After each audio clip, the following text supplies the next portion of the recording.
Et la preuve, si vous en cherchez, regardez dans votre vie, regardez l'évolution de votre vie spirituelle, dans le sens où vous avez changé de caractère, vous avez changé vos passions, vous avez été libéré, vous avez un autre langage, vous avez une manière de prier. Avant, on priait pas bien, maintenant on prie.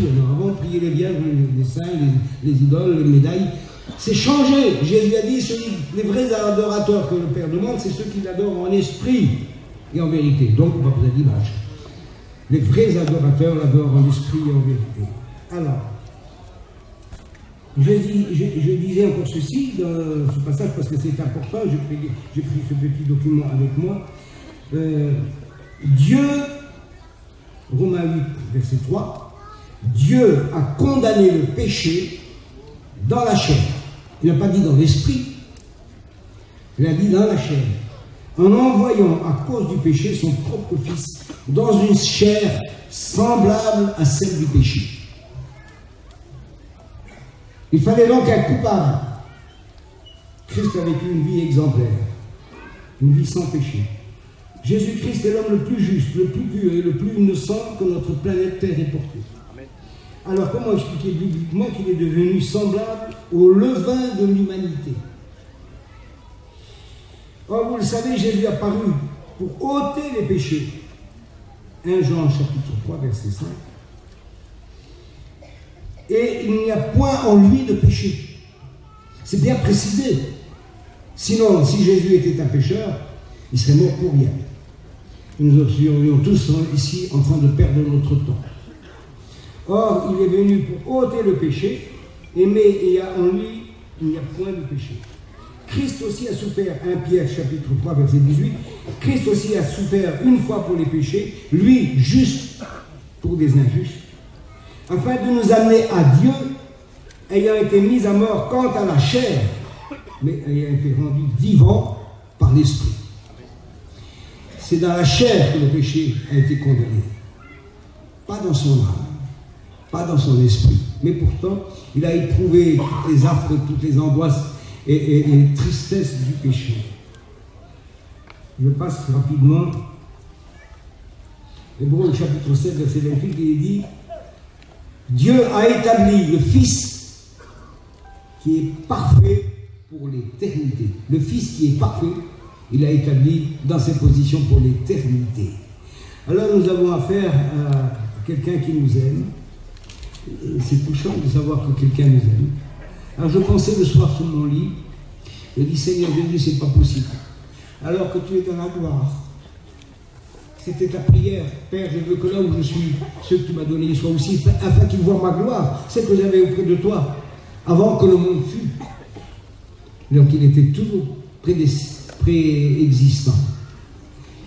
Je parlais tout à l'heure justement des doctrines qui viennent de l'étranger. Ils ont enseigné des blasphèmes en disant que quand Jésus est mort, eh bien, le péché est entré dans son cœur, il est entré dans sa vie, il est entré dans son âme, et comme Satan l'aurait pris, il l'aurait emmené en enfer, il l'aurait battu, et brusquement il se rappelle que Jésus était sans péché. Ah, il a fait une erreur. Ils ont même dit qu'il a battu le petit esprit, que Dieu me pardonne, c'est pas moi qui le dis. Et ça m'a tellement touché. L'esprit véreux du Christ. Ça veut dire qu'il s'est détruit par le péché. N'est-ce pas là des doctrines sataniques? Jésus, s'il n'était pas pur, il n'aurait pas pu nous sauver. Il n'aurait pas pu tendre la main aux pécheresses, aux désespérés. Il n'aurait pas pu aider ceux qui étaient dans l'alcool, dans la drogue. Il n'aurait pas pu aider ceux qui se débattaient dans leur péché, dans leur angoisse, et dans leur point d'interrogation sur l'éternité. Il nous a apporté une assurance, une garantie pour notre vie à venir. Il est l'homme merveilleux. Et il a vécu parmi nous quelque chose d'inédit. Sa naissance est inédite. Sa résurrection est inédite. Parce que tous les anciens, je parle d'Enoch et Élie, ils n'ont pas connu la mort, ils sont partis au ciel. Il n'est pas question de résurrection pour eux. On ne sait pas ce que Dieu réservera dans l'avenir, je me retire. Mais en ce qui concerne les résurrections par Élie et Élisée, le séjour des morts a prêté quelque temps quelques mois, quelques années, ceux qu'il avait dans son sein, mais il les réclamera un jour ou l'autre. Lazare de Béthanie est retourné dans sa tombe. Le jeune homme, fils unique de sa mère, Anaïm, il est retourné dans sa tombe. La petite jeune fille de 12 ans, elle est retournée dans sa tombe. Le séjour des morts ne prête que pour un moment les ressusciter. Jésus est mort, d'une mort abominable, mais il est ressuscité. Et il n'est pas retourné dans sa tombe. Sa résurrection est une résurrection éternelle, inédite. Aucun homme avant lui n'a fait cette résurrection-là. Il est ressuscité pour ne plus jamais, jamais, jamais mourir. Alors nous avons dans le ciel quelqu'un qui nous appartient. Quelqu'un qui est de notre chair, de notre sang, et nous représente. Les anges ne peuvent pas nous représenter, c'est une autre forme de vie, une autre dimension de vie. C'est des gloires célestes. Ils nous aiment, vous savez, ils veillent sur nous. Mais ils ne peuvent pas nous représenter. Un seul homme au monde peut nous représenter le genre humain. Si Jésus n'était pas ressuscité, je l'ai dit tout à l'heure, eh bien sa mort aurait servi à rien. Mais il est ressuscité. Alors, je ne voudrais pas passer quelque chose d'important, je vous jette juste un petit coup d'œil sur ce que j'ai écrit. Quand je parle, par exemple, de sa mort, c'est quelque chose d'affreux. Pendant toute sa vie, Jésus a prêché. Il a commencé à environ 30 ans. On sait que son ministère a duré environ 3 ans et demi, peut-être un peu plus, je n'en sais rien, mais à peu près c'est dans ce créneau-là. Jésus a dit lui-même, si je n'avais pas fait des œuvres que nul autre homme avant moi n'a faites, il serait excusable. Maintenant, ils les ont vues. Et ils n'ont pas cru, volontairement, décidés pour ne pas croire. Ils sont coupables. Eh bien, Jésus a fait des œuvres plus grandes que celles de Moïse.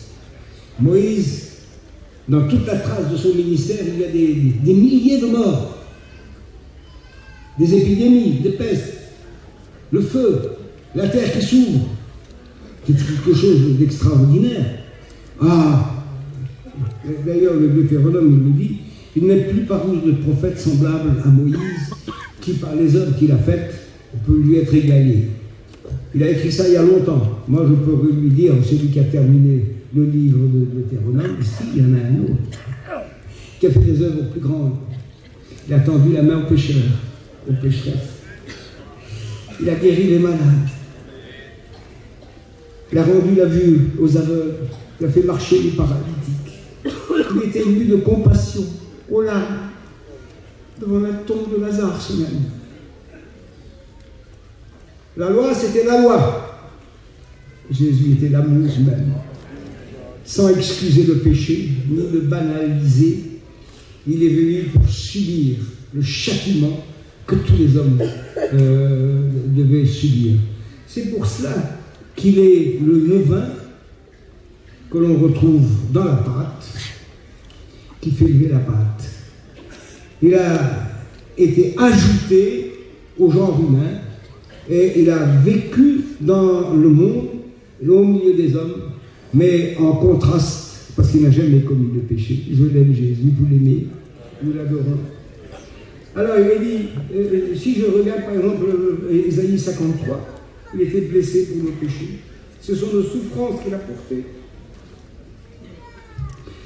C'est de nos douleurs qu'il s'est chargé. Nous l'avons considéré comme puni, frappé de Dieu, humilié. Non, sa mort avait été annoncée longtemps à l'avance. Cependant, ce sont nos souffrances, disait Ésaïe. Ce sont nos souffrances qu'il a portées. C'est de nos douleurs qu'il s'est chargé. Nous l'avons considéré comme puni, frappé de Dieu et humilié. Mais il était blessé pour nos péchés, brisé pour nos iniquités. Le châtiment qui nous donne la paix est tombé sur lui. Et c'est par ces meurtrissures que nous sommes guéris.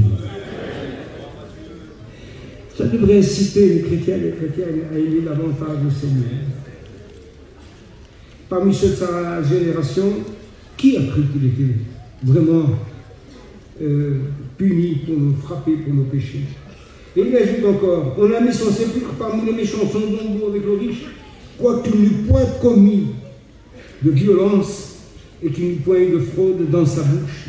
Il a plu à l'Éternel de le briser par la souffrance. On l'a appelé l'homme de douleur, l'homme au cœur brisé.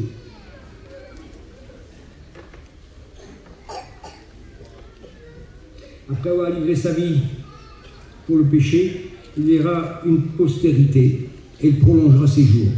Comment une postérité? Il n'était pas marié. Sa postérité, elle est spirituelle. C'est vous et moi. Les millions de chrétiens qui se sont succédés depuis l'Église primitive sont ceux qui sont sa postérité. Comment expliquer qu'on peut aimer quelqu'un jusqu'à donner sa vie alors qu'on n'a jamais vu la couleur de ses yeux? On n'a jamais entendu sa voix audiblement. On n'a jamais vu sa présence. Et on peut l'aimer. On l'aime plus que nos femmes, nos enfants, nos parents. Plus l'aimer que nos terres, nos maisons. L'aimer au point d'aller au sacrifice extrême, de donner sa vie pour lui. Des millions ont été mis au pied du mur pour cela. Et on leur a demandé, tu renies le Christ ou alors tu te tranches la tête. Eh bien, ils ont préféré trancher la tête. Tarzan a rappelé ça hier, alors avant-hier, que les martyrs allaient en chantant le sacrifice. Il faut là un miracle tangible que l'on peut toucher. Le fait d'aimer quelqu'un à ce point-là, c'est déjà un miracle. Dieu existe, c'est évident. On n'a plus besoin de la foi presque. C'est tellement évident, cette vie spirituelle, qu'on n'a plus besoin de s'accrocher sur quelque chose, mais on sait que Jésus est vivant. Même les démons croient que Dieu existe. Mais eux, ils tremblent. Nous, on a besoin de se jeter au pied du Seigneur et l'adorer, parce qu'il est notre Sauveur. Je regarde rapidement, parce que il faut que je termine, bien sûr, à un moment ou à un autre. C'est pourquoi l'Éternel m'a ouvert l'oreille. Ça, je dis ça dans Ésaïe, au chapitre 50. Je regarde ceci. Le Seigneur, l'Éternel, m'a ouvert l'oreille, je n'ai pas résisté. Il était parti pour cette mission-là. Il avait fait de bon cœur. Il dit, personne ne m'ôte la vie. Jimmy le citait au départ de lundi, je crois. Et personne ne m'ôte la vie. Je la donne de moi-même. L'un des plus grands dons, notre cadeau, notre héritage, mais aussi notre offrande à Dieu. On n'a rien pour avoir le pardon de nos péchés. On ne peut rien offrir à Dieu. Et c'est Dieu qui vient à notre secours, qui vient au-devant de nous et nous propose une offrande, son offrande. Le Seigneur m'a ouvert l'oreille, je n'ai pas résisté. Je ne me suis pas retiré en arrière. J'ai livré mon dos à ceux qui me frappaient, mes joues à ceux qui m'arrachaient la barbe. Je n'ai pas dérobé mon visage aux ignominies et aux crachats. Mais le Seigneur, l'Éternel, m'a secouru. C'est pourquoi je n'ai pas été déshonoré. C'est pourquoi j'ai rendu mon visage semblable à un caillou, sachant que je ne serai pas confondu. Paul écrit que la grâce et la paix vous soient données de la part de Dieu notre Père et du Seigneur Jésus-Christ. Le Christ, il s'est donné lui-même pour nos péchés, afin de nous arracher au présent siècle mauvais. À lui, le Père, soit la gloire et la louange. Celui qui était pendu au bois d'après la loi était sous une malédiction. Maudit soit celui qui est pendu sur le bois. Jésus a accepté d'être maudit sur le bois. C'était notre malédiction, mes frères.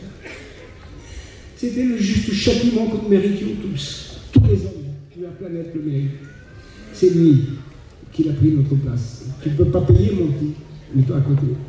Laisse-moi faire.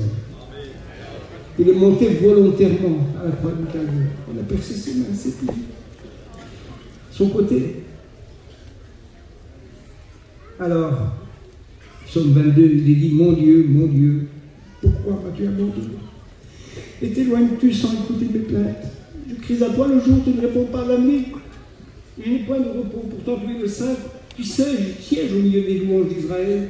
En toi se confiaient nos pères, et tu les secourais. Et moi je suis un ver, et non un homme. C'est le psaume 22. On ne peut pas commenter tout ça, c'est une richesse interminable. Et sous la croix, Jésus n'a-t-il pas dit, mon Dieu, pourquoi m'as-tu abandonné? J'ai souvent personnellement, en parlant au Seigneur, je disais, à quoi m'as-tu abandonné? En parlant de son sacrifice. Est-ce que le Père avait vraiment abandonné son Christ sur la croix? Alors que le texte nous dit que Dieu était en Christ, réconciliant le monde avec lui-même. Ce sont des mystères qu'on ne peut pas expliquer. Mais c'est le cœur qui se comprend. Le Père Céleste, j'ai pris un texte, un librement, dans le chapitre 54 d'Ésaïe. C'est parce que la réponse du Père qu'il fait à son Fils, à partir du moment où il a dit « Mon Dieu, pourquoi m'as-tu abandonné ?» Quelques instants, chapitre 54 d'Ésaïe, versets 7 à 10. Quelques instants, je t'avais abandonné. Quelques instants, je t'avais abandonné. Mais avec une grande affection, je t'accueillerai.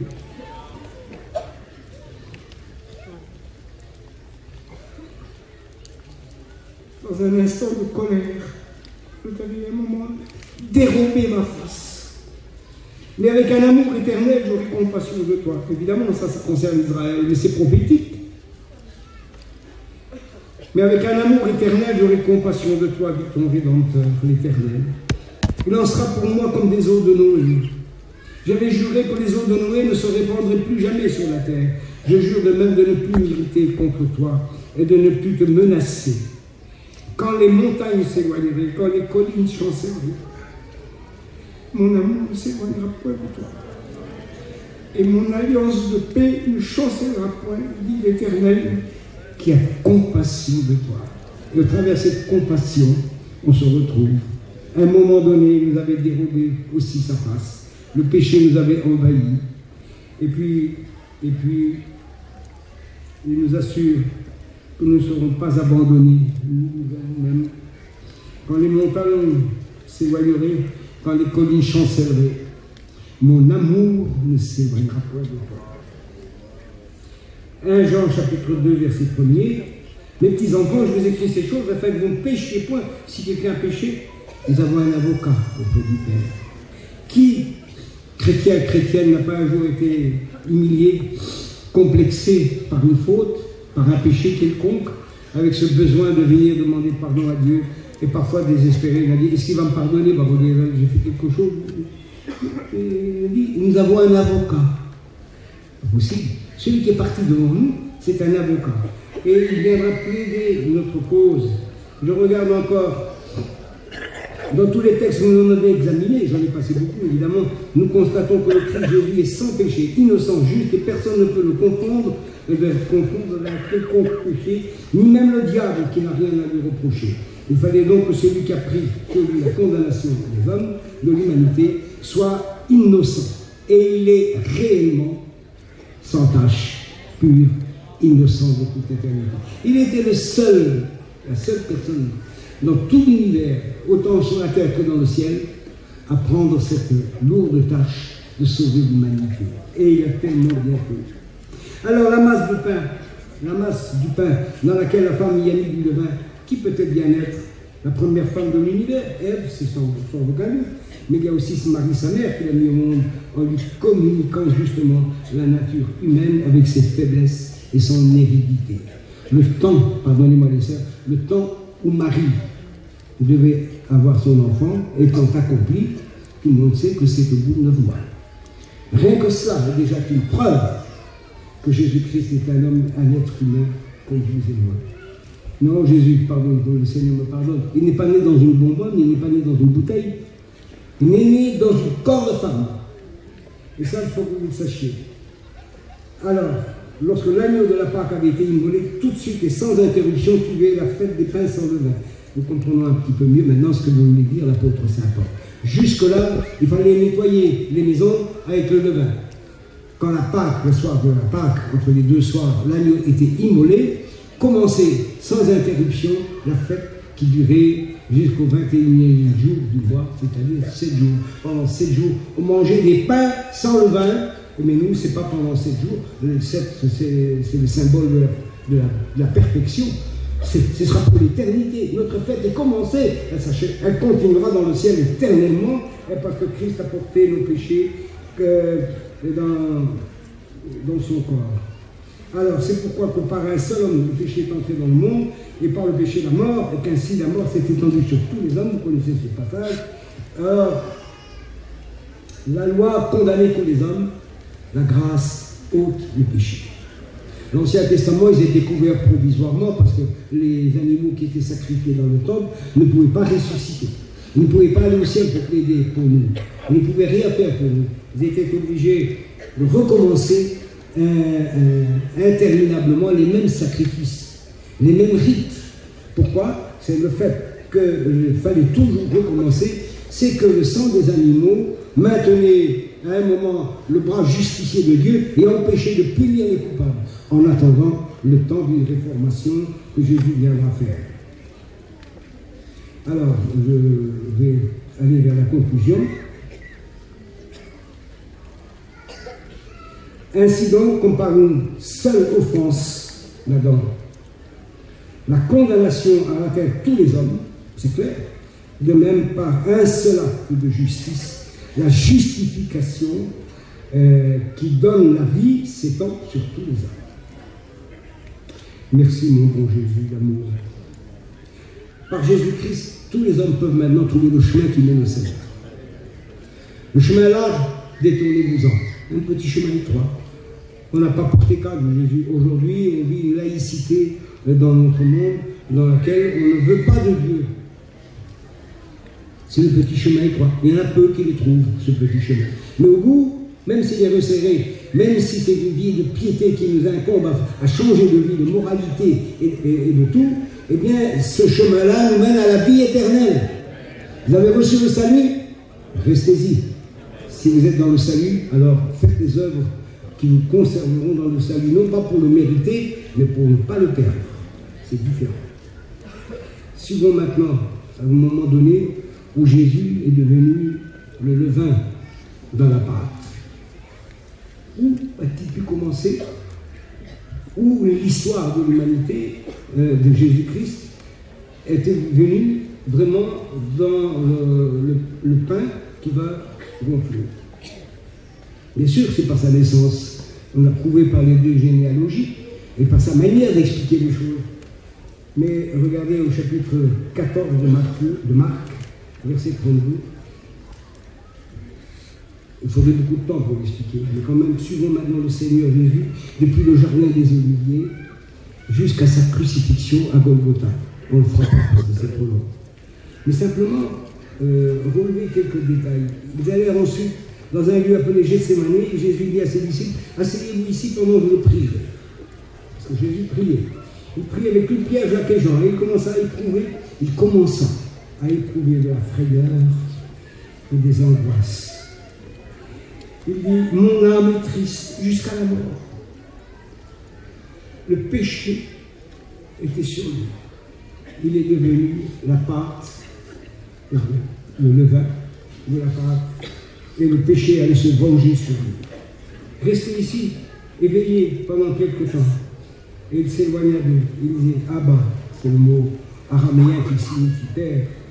Toutes choses te sont possibles. Éloigne de moi cette coupe. Toutefois, non parce que je veux, mais ce que tu veux. Si Jésus était arrivé à ce moment en priant le Père, s'il était possible que tu éloignes de moi cette coupe, il faut comprendre la profondeur de l'angoisse, des tristesses. Quand il dit, mon âme est triste jusqu'à la mort. Il y avait dans ce soir-là, dans ce jardin de Gethsémani, il y avait une angoisse, une tristesse que personne ne pouvait définir. Le péché avait commencé aussi dans un jardin, il s'appelait l'Éden. La consommation du péché, la destruction du péché commençait là, dans le jardin de Gethsémani. Toutefois, personne, non parce que je veux ce que tu veux. Et il est revenu à ses disciples, il dit maintenant, vous dormez, l'esprit est bien disposé, mais la chair est faible. Et puis, dans les jours de sa chair, il est au chapitre 5, c'est commenté, c'est lui Jésus qui, dans les jours de sa chair, en tant qu'homme, ayant présenté avec de grands cris, des larmes, des prières et des supplications à celui qui pouvait le sauver de la mort. Il parlait de sa résurrection. Il a été exaucé à cause de sa piété. C'est là le jardin de Gethsémani jusqu'à la croix. À partir de là, il était dans une voie de non-retour. Sa destinée était réglée, il ne pouvait plus reculer. Il a été battu, il a été humilié, on lui a arraché la barbe, on lui a craché le visage, Pierre l'avait renié. Tous ses disciples l'ont abandonné. Il était seul face à une troupe de hyènes qui en voulaient absolument, à tout prix, ils voulaient sa peau. N'ont-ils pas donné 30 pièces d'argent à Judas, le traître, pour qu'il soit livré? Eh bien, Hérode, avec ses gardes, l'ont méprisé. Mais Pilate, à 3 reprises, Hérode aussi, à 3 reprises, je ne trouve en cet homme aucun mal. Cet homme ne mérite point la mort. Même celui qui l'avait mis en croix, le centenier me dit assurément cet homme était fils de Dieu. Et pourquoi alors les Juifs l'ont-ils crucifié? Leur cœur était enténébré, ils étaient jaloux des miracles de Jésus, ils voulaient vivre douillettement leur vie parce qu'ils étaient aidés par Rome. Eh bien, Jésus a pris le vinaigre sur la croix, après avoir eu les mains et les pieds percés, son côté percé. Avant qu'il décède, qu'il meure, il a dit « Tout est accompli ». Il a accompli toutes les prophéties qui le concernent, et baissant la tête, il rendit l'esprit. Accomplissant ainsi les prophéties qui annonçaient d'avance ces événements, il disait « Ne croyez pas que je suis venu pour abolir la loi ou les prophètes. Je suis venu non pas pour abolir, mais pour accomplir, pour parler des prophéties qui le concernaient. » Donc Jésus avait donné sa vie volontairement pour nous sauver. Bien sûr, on aurait pu parler aussi des pains. Je l'ai fait plus rapidement pendant l'école biblique, mais j'aimerais terminer juste par quelque chose que j'ai relevé un petit peu à droite à gauche dans la parole du Seigneur. Jésus est ressuscité. Amen. Il est ressuscité le matin de Pâques. C'est notre dimanche. C'est passé ça. Jusqu'à la Pentecôte, il y a 50 jours. Le 40e jour, alors qu'il avait vécu au milieu de ses disciples, il est monté au ciel. Alors pourquoi est-il monté au ciel? J'ai relevé quelques notes ici. Et ce sera notre conclusion de ce matin. Jésus est parti au ciel. Mais Jésus y était déjà avant. Il est parti au ciel pour nous, pour vous et pour moi. Il nous a ouvert une route nouvelle et vivante au travers de sa chair, qui nous donne accès à Dieu. Autrefois, il fallait passer par toutes sortes de difficultés et de rites, parce que le souverain sacrificateur représentait le peuple par des sacrifices. Aujourd'hui, Jésus-Christ est pour nous notre souverain sacrificateur. Il est parti au ciel pour nous faire le chemin. Nous ne connaissons pas le chemin du ciel. Nous n'avons jamais été au ciel. Mais Jésus le sait, connaît le chemin. C'est pour cela qu'à la trompette de la résurrection, à un signal donné, à la voix d'un archange, les morts en Christ ressusciteront. Mais Jésus lui-même descendra du ciel. Il viendra au-devant de nous. On ne connaît pas le chemin, mais il nous emmènera. Pour emmener toute son Église au ciel. Alors, il est maintenant pour nous un avocat. Vous avez des choses à lui dire, n'hésitez pas, n'attendez pas dimanche prochain ou un autre jour, réglez votre question, votre vie spirituelle devant le Seigneur. Il est un avocat. Un avocat, il ne travaille pas pour de l'argent, ni pour de l'or, ni pour la gloire, il travaille par amour. Parce qu'il veut nous pardonner, il défend notre cause, il est de notre côté. Ne l'oubliez pas. Je regarde encore. Mais il était notre ambassadeur, notre représentant. Nous avons une ambassade dans le ciel. C'est beau ça. Nous avons un ambassadeur qui plaide pour nous. Il parle de nous. Les anges sont ébahis, les anges sont émerveillés parce que notre ambassadeur nous parle de nous. Vous saviez qu'il parle de vous dans le ciel? Il parle de nous, de son Église. Maintenant, il est pour Dieu, pour nous, il est notre offrande. On n'avait rien à donner à Dieu. On n'a pas été sauvé par de l'or ni par de l'argent, disait l'apôtre Pierre, mais par le sang précieux de Jésus-Christ. Ce sang précieux, même s'il était humain, mais le sang, le péché n'est pas dans le sang. Je l'avais dit aux élèves, on peut faire des analyses du sang. On va trouver du diabète, du cholestérol, de l'acide urique, on va trouver toutes sortes de choses. Mais on ne trouvera pas le mensonge, on ne trouvera pas l'orgueil, on ne trouvera pas les méchancetés, on ne trouvera pas l'incrédulité. C'est pour ça que si même une transfusion sanguine ne changera pas le cœur des hommes. C'est du cœur, disait Jésus, que viennent les mauvaises pensées. C'est l'être spirituel. Donc, le sang de Jésus-Christ ne pourrait pas être entaché par le péché. Ça, c'est quelque chose d'important que vous devez savoir. Hébreux chapitre 1er, verset 2, il est dit, autrefois, ayant parlé à nos pères à différentes reprises et de plusieurs manières, par nos pères, à nos frères, par les prophètes, dans ces derniers temps, Dieu nous a parlé par son Fils. Dieu nous a parlé par son Fils. Jésus-Christ est une parole de Dieu. C'est l'évangile de Jean le dit d'ailleurs. La parole a été faite chair. Dieu nous a parlé par son Fils. Jésus-Christ est une parole de Dieu, une parole vivante. Il est le prince, l'auteur de notre salut éternel. Ce n'est pas un ange, ce n'est pas un homme. Personne ne peut se vanter de ça. Il est le seul. Et la parole de Dieu nous dit qu'il est l'auteur, le prince de notre salut. Il a traversé les cieux. C'est l'épître aux Hébreux qui le dit. Il a traversé les cieux. Il est plus élevé que les cieux. Ça veut dire qu'il est parti au 3e ciel, dans la présence de Dieu, dans le sanctuaire de Dieu. Et là-bas, il n'a pas... Bien sûr qu'il s'occupe des anges, bien sûr.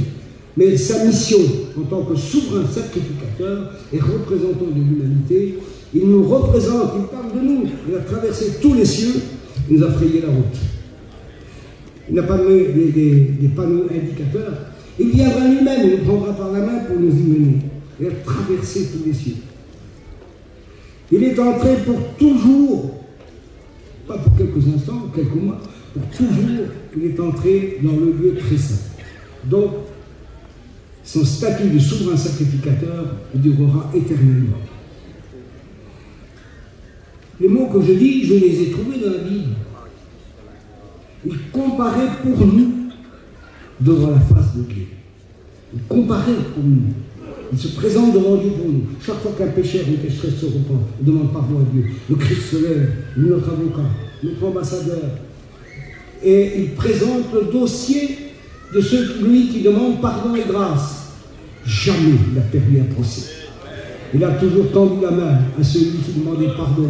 Il est reparti, pardonné, sauvé, rempli du Seigneur. Il est devenu le ministre d'une alliance éternelle pour tous les croyants. Le ministre, maintenant on a un premier ministre dans l'État, hein, mais dans le ciel, c'est lui le ministre. C'est lui qui gère notre question, la question de l'humanité. C'est lui qui a en charge le dossier de l'humanité, de tous les hommes. Ministre d'une alliance qui ne va pas durer quelques mois, mais éternellement. Il est parti dans le ciel en tant que précurseur. Et ce mot est très important et il veut bien dire ce qu'il veut dire. Ça veut dire précéder. Lorsqu'il nous précède, ça veut dire qu'il y en a d'autres qui vont le suivre. Ce sera vous et moi. Tous les croyants de tous les temps le suivront. Il est entré dans le ciel comme précurseur. Il est presque fini. Il est assis à la droite de Dieu. Écoutez ça. Il intercède pour nous. Il intercède, il prie pour vous, pour moi, pour tous les hommes, tous les croyants. Il prie. Vous saviez ça? Il a en charge, c'est une des charges, c'est un des volets du dossier, du nombreux dossiers que le Seigneur Jésus a dans le ciel. Il intercède pour nous. Et nous a laissé un gage sur la terre. Il nous a laissé le Saint-Esprit. Et le Saint-Esprit lui-même intercède pour nous par des soupirs qui n'ont pas de mots humains pour les exprimer. Des soupirs qu'on ne peut pas exprimer par des mots. Mais celui qui sonde même ce que pense le Saint-Esprit, il agira en faveur des croyants. Il est notre justification. Alors on pourrait certainement indéfiniment trouver dans la parole de Dieu ce que Jésus représente pour nous. Il est notre justification devant le Père. Personne ne peut le justifier. Que ça veut dire justifier? Ça veut dire que pendant un moment on est accusé, et vérification faite, que ben, il n'y a pas d'accusation. Les accusations tombent. Le diable essaie de nous accuser, il dit, mais moi j'ai mes dossiers, vous savez, parce qu'il c'est accusateur de nos frères, il a fait ceci, à telle date il a fait cela, bon, on va regarder, maintenant à cette date-là il n'était pas né. Comment ça? Mais j'ai mes dossiers, non, il n'était pas né. Il était mort. De la même manière que quelqu'un qui a une lourde peine à payer, mais qui meurt en prison, on le met dehors. On est mort à notre vie passée, c'est une vie nouvelle qui commence. Voilà ce que Jésus-Christ a fait. Il est notre rédempteur. Qu'est-ce que ça veut dire? C'est celui qui nous rachète. Racheter un esclave pour le renvoyer libre. Nous étions esclaves de nos péchés. Jésus a dit, l'homme est esclave de tout ce qui a triomphé de lui. Nous étions esclaves de nos caractères, esclaves de nos péchés. On ne pouvait plus s'en tirer. Eh bien, Jésus-Christ, notre Rédempteur, nous a délivrés parce qu'il a payé le prix. Et il a payé le prix, pourquoi? C'est le droit du rachat. Quand quelqu'un était esclave, il fallait qu'un proche de la famille vienne le racheter. Eh bien, Jésus est notre proche. Il est notre chair et notre os. Il a dit, je rachète les hommes. J'ai payé le prix. Et maintenant, je les renvoie libres. Il a payé par son sang. Dieu, le Seigneur, nous donne un royaume. C'est notre héritage, à vous et à moi. Un héritage qui ne peut ni se corrompre, ni se détruire. Un royaume indestructible et éternel. Voilà ce que nous avons, notre héritage, et dans lequel il nous a préparé notre place. Je termine là. Vous voulez que je termine juste par un dernier texte, je pense que c'est important, c'est ma conclusion.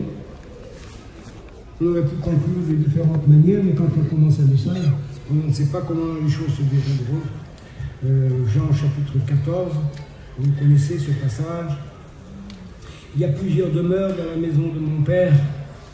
Si cela n'était pas, je vous l'aurais dit.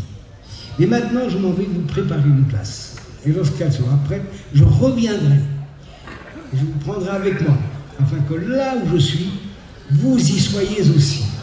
N'était-ce pas la prière sacerdotale du Christ quand il a dit, Père, je veux que ceux que tu m'as donnés soient avec moi, là où je suis, afin qu'ils voient ma gloire, la gloire que j'avais avant que le monde fût. Eh bien, mes amis, je remercie le Seigneur quand je pense que ce levain, c'est le péché que Jésus a porté dans son corps sur le bois, pour vous, pour moi. Son âme n'a pas été entachée. Il a subi les affres, l'angoisse, la frayeur, angoissé jusqu'à la mort, oui. Le péché, quand il vous aborde, ce n'est pas facile. Quand il vous ronge l'esprit, quand il vous tourmente, quand votre conscience vous condamne, venez vite à Jésus, confessez-lui vos péchés. Eh bien, ce péché, tout ce qui nous a accablés, tous les hommes, tout ce qui nous ont attristés, eh bien, tous ces péchés-là, Jésus les a portés, du plus petit au plus grand, il les a portés dans son corps, sur le bois. Lui, qui était le rejeton qui sort d'une terre desséchée, qui ne peut plus rien produire, eh bien, il est celui qui est venu vivre parmi les hommes. Il est mon représentant. Je veux prier le Seigneur avec vous. D'où Jésus, merci. Merci pour le don et la preuve, si vous en cherchez, regardez dans votre vie, regardez l'évolution de votre vie spirituelle.